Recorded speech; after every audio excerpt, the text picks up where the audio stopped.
Hello everyone, welcome to gurukulaki.com। चलिए शुरुआत करते हैं मॉड्यूल नंबर 6 की, जिसमें पूरा का पूरा हम पढ़ने वाले हैं बफेलो के बारे में। ठीक है, तो चलिए जी शुरुआत करते हैं। सबसे पहले हम देखेंगे टोटल, अगर देखा जाए इंडिया में कितनी बफेलो की ब्रीड पाई जाती है, तो वो पाई जाती है 13। ठीक है, जो इंपोर्टेंट ब्रीड है। तो सबसे पहले इनके ओरिजिन देखेंगे। ठीक है, कौन कौन से डिस्ट्रिक्ट में कौन कौन सी जो ब्रीड है वो पाई जाती है। अगर बदावरी बदावरी की बात करें तो बदावरी कहां पे पाई जाती है, ये पाई जाती है उत्तर प्रदेश और मध्य प्रदेश दोनों में। उत्तर प्रदेश में डिस्ट्रिक्ट है इटावा। ठीक है, ये इटावा डिस्ट्रिक्ट में इसका ओरिजिन है। और ये जो मध्य इटावा डिस्ट्रिक्ट है मध्य प्रदेश के बिल्कुल साथ है सीमा के। तो ये मध्य प्रदेश और उत्तर प्रदेश दोनों ही इसके ओरिजिन हुए। और बात करते हैं जफराबदी की। जफराबदी गुजरात में। और ये मराठावड़ी, देखिए मराठा रीजन कहां पे है, महाराष्ट्र में। ठीक है, महसाना, ये क्रॉस ब्रीडिंग, ठीक है, क्रॉस ब्रीड है। तो ये क्रॉस ब्रीड है जो है सूरती एंड मुर्रा की। ठीक है, तो ये पाई जाती है गुजरात में, मुर्रा, हरियाणा, दिल्ली। ठीक है, नागपुरी, नागपुर कहां पे है जी, नागपुर है महाराष्ट्र में।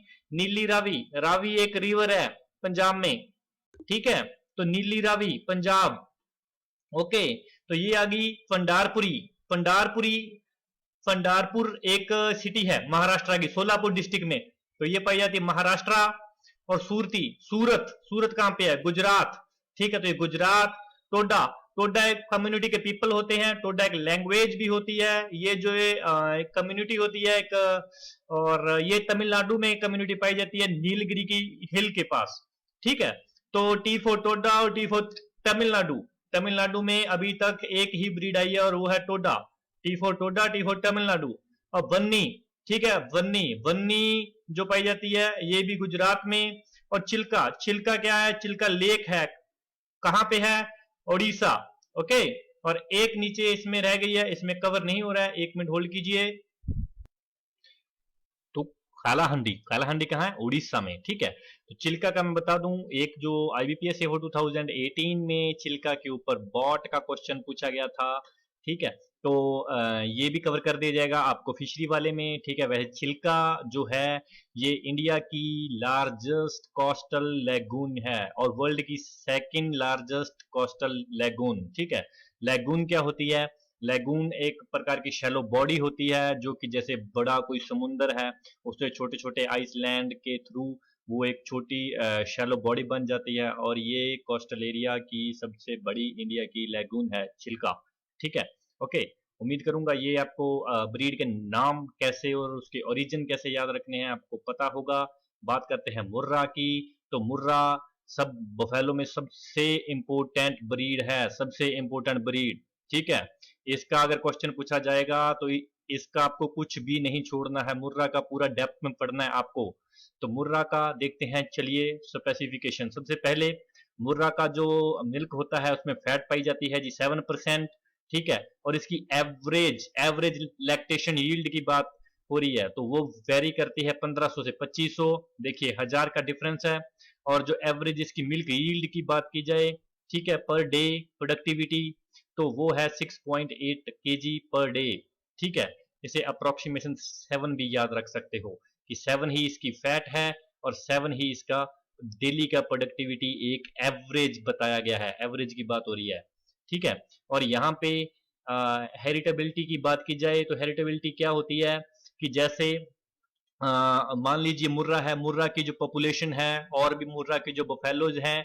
ठीक है, तो जितनी भी पॉपुलेशन है, जैसे ये देखो काफी पॉपुलेशन है, तो इनमें कितना फिनोटाइपिकली फिनोटाइप चेंज जो ट्रेड्स हैं उनमें कितना चेंज आ सकता है। ठीक है, तो थोड़ा थोड़ा वेरिएशन रहता है। तो जो इसकी हेरिटेबिलिटी है जो एक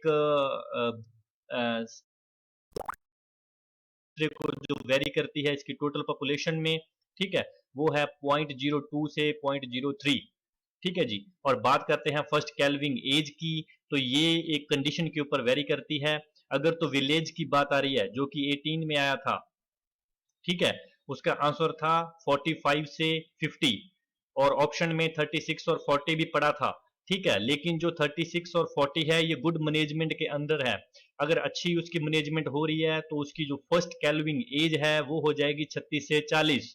और इंटरकैलविंग जो इसका पीरियड है वो है 45 से 450 से 500।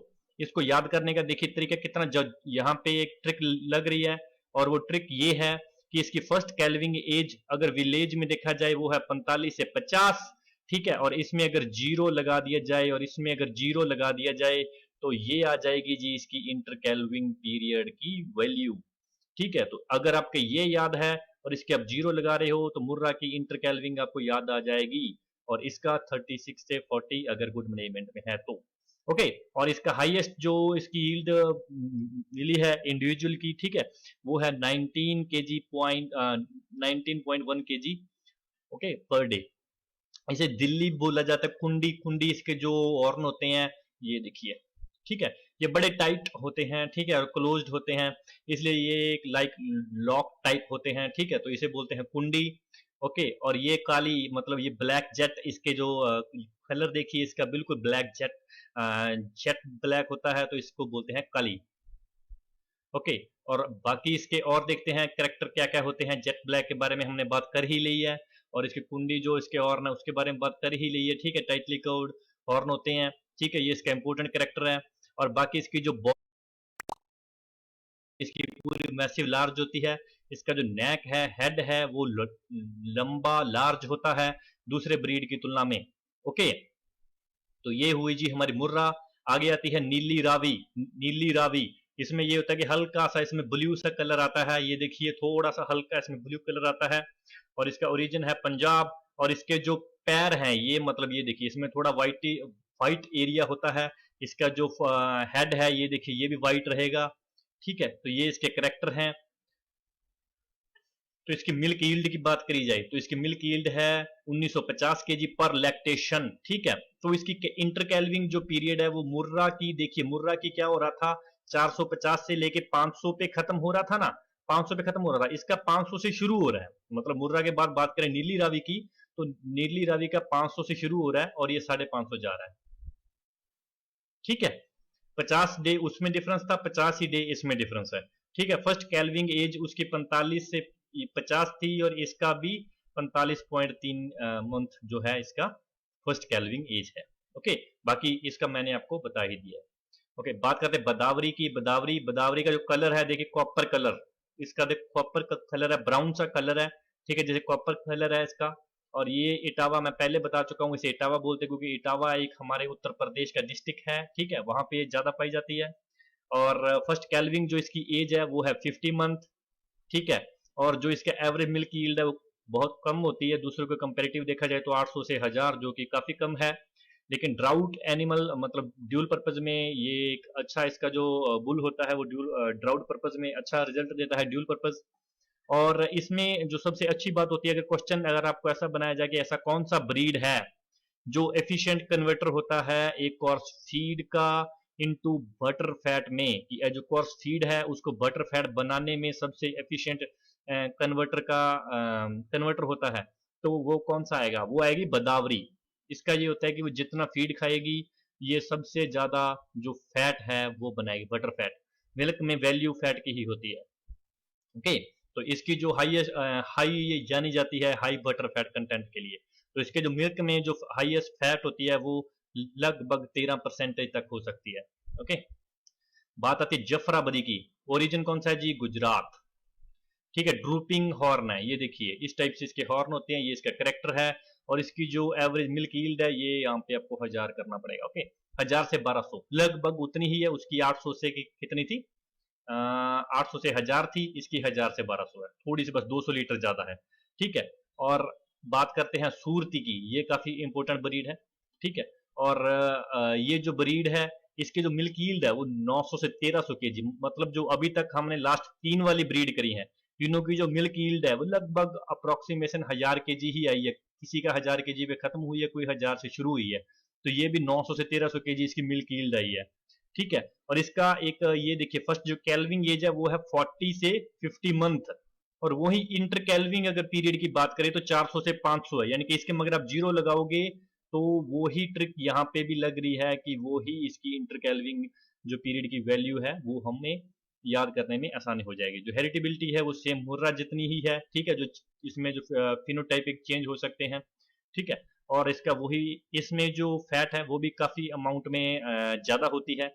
आफ्टर गोदावरी इसकी जो मिल्क है उसमें फैट ज्यादा होती है। ओके, बाकी बात करते हैं महसाना की, ठीक है, ये cross breeding between Surti, okay, and Murrah, ठीक है। ओरिजिन कौन सा है? गुजरात, ठीक है। इसकी जो मिल्क की यील्ड है वो है 1200 से 1500, मतलब पिछली 3 वालों से ज्यादा, और मुर्रा और नीली रावी से कम। ओके, और ये जो इसकी इंटरकैल्विंग जो इसका पीरियड है वो है 450 से 550, मतलब अभी तक का ये ब्रीड एक ऐसा आया है कि जिसकी इंटरकैल्विंग पीरियड के बीच में गैप है वो सबसे ज्यादा है। इसका जो गैप आया है वो साढ़े इंटरकैल्विंग का 450 से लेके 550 आया है। ओके, बात करते हैं नागपुरी की। नागपुर महाराष्ट्र, इसे हम इलायचीपुरी भी बोलते हैं, बरारी भी बोलते हैं। ओके, और इसकी जो मिल्क यील्ड है वो भी कम है, 700 से 1200 केजी, ठीक है। और बाकी इसका जो फर्स्ट कैल्विंग एज है वो है 45 से 50, और ये किसकी थी 45 से 50? मुर्रा की, मुर्रा की, ये मुर्रा की और इसकी सेम है, ठीक है। और ये वाला इंटर कैल्विंग 450 से 550 किसका था? सूरती का, सॉरी, मासाना का, ठीक है। तो महासाना का 450 500 इंटर कैल्विंग था, तो ये वाला भी इंटर कैल्विंग इसका सेम हुआ, ठीक है। तो बात आती है गोदावरी की, ठीक है। ये ब्रीड का आपको ज्यादा याद रखने की जरूरत है नहीं है, सिंपल इसकी लैक्टेशन यील्ड आप याद रख लीजिए बस, और इसका ओरिजिन काफी है। ओके, और अब बात करेंगे हम फीडिंग ऑफ द बफेलो। जो इंपॉर्टेंट ब्रीड थी उनके बारे में हमने डिस्कशन कर लिया है, बाकी के जो ब्रीड होंगे उनके ओरिजिन याद रख लो, बहुत है। और थोड़ा बहुत अगर एक आधा क्वेश्चन उसमें और इंपॉर्टेंट बनता हुआ वो आगे कभी मिसलेनियस में या कहीं और पे कवर करवा दिया जाएगा, ठीक है। फीडिंग ऑफ द बफेलो में ये होता है कि जो बफेलो का जो फीड होता है, ठीक है, वो मतलब उसमें क्या क्या आगे उसमें न्यूट्रिएंट रिक्वायरमेंट होनी चाहिए, सब हम डिस्कस करने वाले हैं अभी। उसके वेट के according energy, TDN, crude protein, ठीक है, कैल्शियम फास्फोरस, कैल्शियम फास्फोरस इतना इंपॉर्टेंट है नहीं है, ठीक है। बाकी देखेंगे इसमें से कैसे और क्या क्या पढ़ना है। उससे पहले जो बात कर लेते हैं coefficient of the digestion. Coefficient of digestion क्या होता है कि जैसे एक्चुअल में कितना जो फूड है वो डाइजेस्ट हुआ, ठीक है, जैसे कितना फूड कंज्यूम किया गया और एक्चुअल में कितना डाइजेस्ट हुआ, वो इसका कैटल की तुलना में बफेलो का 5 to 8% ज्यादा होता है। चलिए अब बात करते हैं वेट की। वेट 450 केजी है, ठीक है। तो जो एनर्जी है, ठीक है, यहाँ पे आप इतना ज्यादा ये टेबल इंपॉर्टेंट है नहीं है, लेकिन मैं आपको सिंपल बताता हूँ, 2-3 चीज याद कर लीजिए। ये तो रहने दीजिए और ये भी रहने दीजिए, सिंपल याद कर लीजिए। इसमें जो कैल्शियम है वो 18 से, आप मान के चलिए उसे जो रिक्वायरमेंट है, ठीक है, डेली की, ठीक है, तो वो कैल्शियम की मान के चलिए 18 से लेके 24 तक, बस यही याद रख लीजिए। ओके, ग्राम में वैल्यू है, ठीक है। और यहाँ पे फास्फोरस की बात कर ले तो वही 13 से लेके 18 तक, ऐसे याद रख लेना कि फास्फोरस का मैक्सिमम 18 ग्राम है और कैल्शियम का स्टार्टिंग 18 ग्राम है, ठीक है। इसमें इन दोनों में 6 ग्राम का डिफरेंस है, और इसमें भी अगर 6 ऐड करेंगे तो 24 का होगा, ठीक है। ऐसे बस सिंपल याद रख लो इसे, इतना आपको वहां पे जो ऑप्ट करने के लिए ऑप्शन के लिए पूरी हेल्पफुल रहेगा। बात आती है क्रूड प्रोटीन की, इसको भी अगर आप एक्चुअली में याद रखोगे तो रट्टा मारोगे याद नहीं रहेगा। इसका आप सिंपल देख लो, 350 लगभग अप्रोक्सीमेशन है, या 450, 340 ग्राम से लेके आप 400 तक याद रख लो, बस बहुत है, ठीक है। वेट के अकॉर्डिंग देख लेना कि 4 थे, और ऑप्शन आपको एग्जाम में यही मिलेंगे, ये बात मैं आपको बोल देता हूँ, ठीक है। इसमें 50 केजी, 50 केजी, 50 केजी, ठीक है, टोटल इसमें जो डिफरेंस है वो 50-50 केजी का है। ओके, और यहाँ पे अगर आप एनर्जी की बात करें डेली की, एनर्जी कितनी रिक्वायरमेंट है वो 13 से वैल्यू लेके और 16 तक। तो ज्यादा इसमें मैं तो कहूंगा कि ज्यादा इसमें याद मत रखिए, क्योंकि ये इतना important exam point of view से है नहीं, ठीक है। आगे बात करते हैं, हाँ बात करेंगे बफेलो काफ स्टार्टर की, ये इंपॉर्टेंट है, बफेलो काफ स्टार्टर। ओके, जो काफ स्टार्टर होता है, नाम से पता चल रहा है स्टार्टर, ठीक है। तो ये क्या होता है कि इनिशियल स्टेज में जो फीड दिया जाता है काफ को, ताकि वो मिल्क फीडिंग से जो दूसरी ड्राई या रफ फीडिंग है उसकी तरफ वो आ सके, और स्टार्टिंग में उसकी ग्रोथ को ध्यान में रखते हुए उसको क्या क्या कितनी अमाउंट में उसको प्रोटीन, कितनी अमाउंट में कार्बोहाइड्रेट क्या क्या देना चाहिए, ठीक है। तो उसे बोलेंगे काफ स्टार्टर। तो काफ स्टार्टर बफेलो का जो काफ है उसके स्टार्टर में क्या क्या चीज मेन होनी चाहिए? तो क्रस्ट बार्ले है, ये 50% होना चाहिए, ठीक है जी। ओके, और बात करें ग्राउंडनट केक की, ये 30% होना चाहिए। दो इंपोर्टेंट हमारे पास जो है फीड सोर्सेज आ गए, और वो पहला है क्रस्ट बार्ले और दूसरा है ग्राउंडनट केक। और थर्ड है हमारे पास फिश मील, स्किम्ड मिल्क पाउडर कह सकते हो, मीट मील कह सकते हो, और व्हीट ब्रान। ठीक है, तो ये वाले हैं मेन हमारे पास कंपोनेंट, वो है 4, और 2% आप मिनरल मिक्सचर कह सकते हो। ठीक है, तो सबसे ज्यादा आएगा क्रस्ट बार्ले और वो आएगा 50%। क्रस्ट बार्ले, ग्राउंडनट, ये दो तो जरूर याद रखिएगा एग्जाम पॉइंट ऑफ व्यू से। ठीक है, और उसके बाद बात करते हैं साल्ट की। साल्ट होता है, उसको डेली चाहिए होता है 500 ग्राम। और बात करते हैं मोलास की। जो मोलासिस होता है ये एक सिरप होता है, ठीक है, जो कि मिलता है शुगर केन की शुगर से। ठीक है, सिरप होता है, तो ये 5 से 10 केजी हम ऐड कर सकते हैं। ओके, आगे बात आती है feeding schedule for the different breed of the buffalo. Different breed के अकॉर्डिंग मुर्रा है, मसाना है, सूरती है, ठीक है, उसके अकॉर्डिंग उसकी लैक्टेशन डे को देख, अगर लैक्टेशन पीरियड में है तो ग्रीन फटर कितना होगा, लैक्टेशन पीरियड में उसका ड्राई फटर कितना होगा, और कंसंट्रेट कितना होगा, ये सब मैं पहले एक्सप्लेन कर चुका हूँ। वैसे एवरेज ये वही रहने वाला है। तो फिलहाल के लिए आप इतनी डेप्थ में मत पढ़िएगा, भूल जाओगे। एग्जाम से पहले आप इसे थोड़ा सा हल्का सा देख लीजिएगा, और अकेला मुर्रा का देख लेना, मसाना का सिर्फ लैक्टेशन डे देख लेना, और सूरती का सिर्फ लैक्टेशन डे, ड्राई इन दोनों का स्किप कर सकते हो। ठीक है, और यहाँ पे अगर देखने वाली बात यह है कि मुर्रा का सबसे ज्यादा होगा इन दोनों के कंपैरिजन में। तो चलिए इसमें देखते हैं कि क्या कोई ट्रिक बन रही है याद करने की।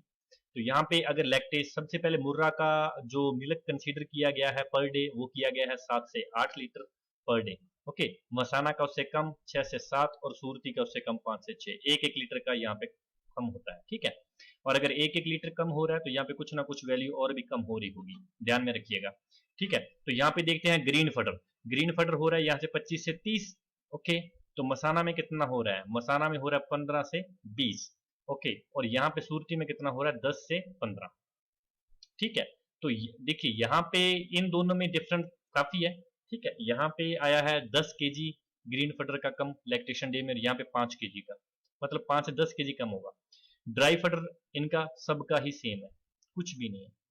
ठीक है, ड्राई फटर तो ये है कि अगर लैक्टेशन पीरियड में तो 4 से 5 केजी कर दो, लेकिन ड्राई डे है तो ड्राई फटर इंक्रीज कर दो। ठीक है, 5 से 6, क्योंकि मिलने वाला तो कुछ है नहीं है। ठीक है जी, इकोनॉमिकली पर्पज से। और कॉन्सेंट्रेट से बात करें तो देखो ड्राई में तो हम सभी में ही आप सेम कर दो, ये देखो सभी में सेम है, कुछ भी नहीं है ऐसा।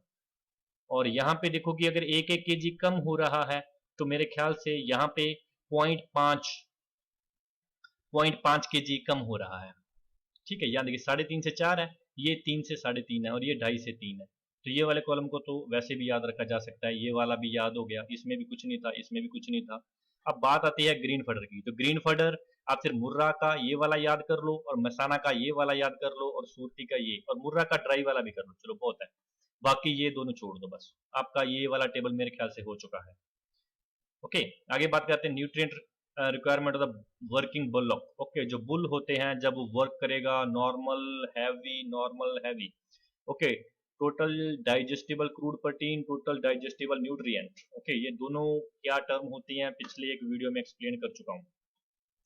300 केजी वेट है, 350 केजी, 400 केजी, 450 केजी।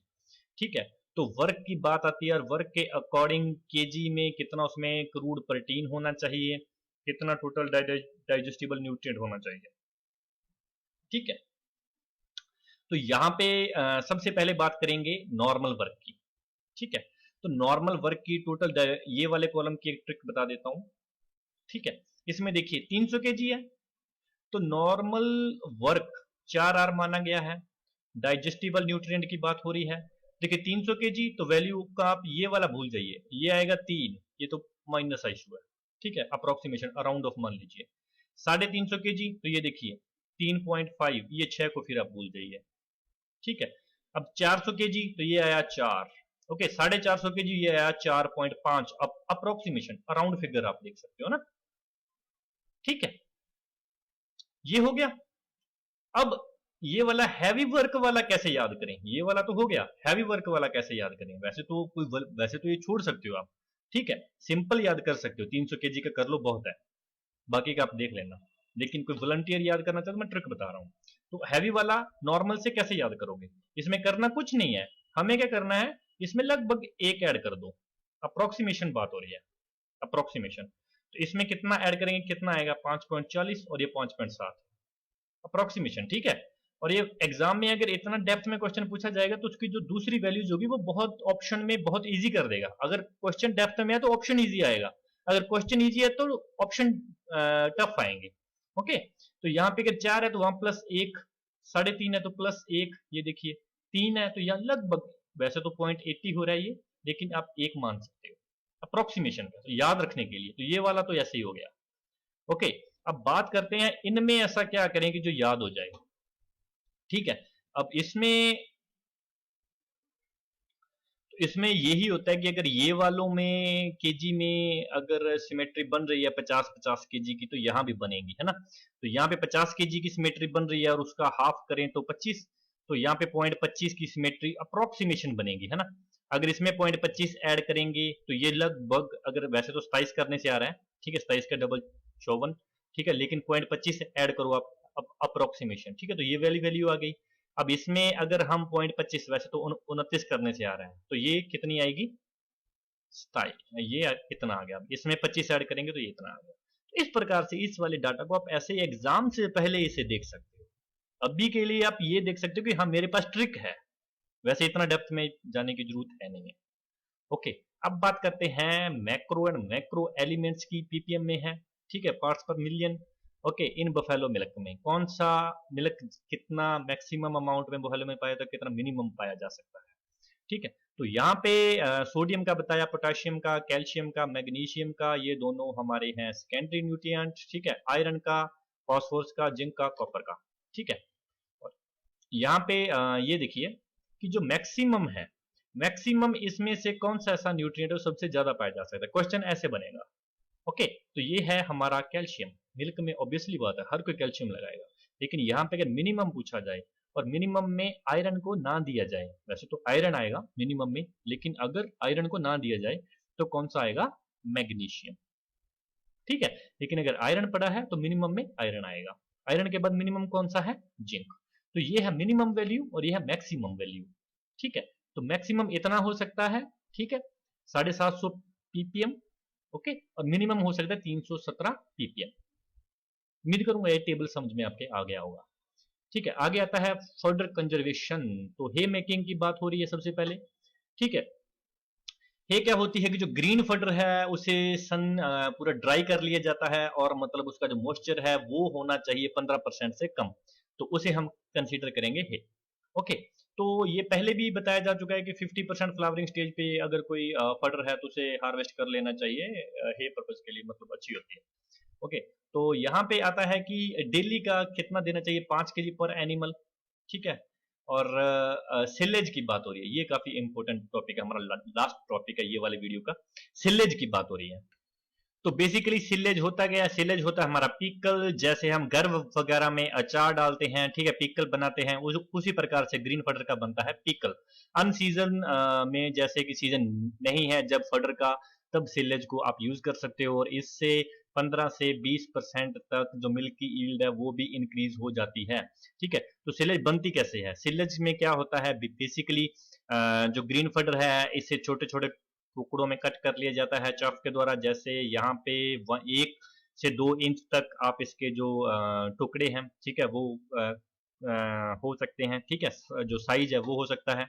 और जो सिलोपिट है, सिलोपिट क्या होता है, बेसिकली एक ऐसा पूरा का पूरा एक पिट बना लिया जाता है, काफी बड़ा होता है, ठीक है, जिसमें क्या करते हैं कि जो टुकड़े हैं जो इसके छोटे छोटे जो टुकड़े होते हैं ग्रीन फडर के, वो ऐसे फिल कर दिए जाते हैं पूरे, ठीक है। और इसमें ऊपर से क्या करते हैं कि ऊपर से पूरा इसे एयर टाइट ग्लास से इसे कवर कर देते हैं, ठीक है, इसे पूरा कागज वगैरह पूरा हवा, ताकि हवा इसके अंदर ना जा पाए, और ऊपर इसके पूरा वजन रख देते हैं, और इसे 45 से 50 दिन तक इसका वेट करते हैं, और उसके बाद ये बन जाती है सिलेज, और ये हो जाता है हमारा पिकल रेडी, ठीक है, और ये सर्व करने के लिए रेडी हो जाता है। इसके लिए कंडीशन ये होनी चाहिए कि जो ग्रीन फडर है उसे जब हार्वेस्ट करना है तो मिल्किंग टू डफ जो स्टेज होती है, दूध वाली स्टेज जो होती है, ठीक है, वहां से आप कर सकते हो। और यहाँ जो मॉइस्चर है वो होना चाहिए 65 to 70%, और जो 45 दिन तक जो बाद स्टार्टिंग से सिलेज रेडी हो जाती है। तो जो फीडिंग की इसकी लिमिटेशन होती है वो होती है 5 से 10 केजी पर एनिमल पर डे। यानी कि एक दिन में अगर आप सिलेज एनिमल को फीड करवा रहे हो तो उसकी जो लिमिट है वो है 5 से 10 KG for animal per day. तो ज़्यादा नहीं है, ठीक है, मतलब ज़्यादा नहीं करवा सकते, ऐसा नहीं है ग्रीन फटर है, ग्रीन फटर को नॉर्मल हम 20 से 25 केजी तक दे देते हैं ना, लेकिन यहाँ पे ऐसा नहीं है, यहाँ पे 5 से 10 केजी है सिलेज का। ओके, इसी के साथ टॉपिक हो हमारा खत्म। Thank you so much, God bless you all.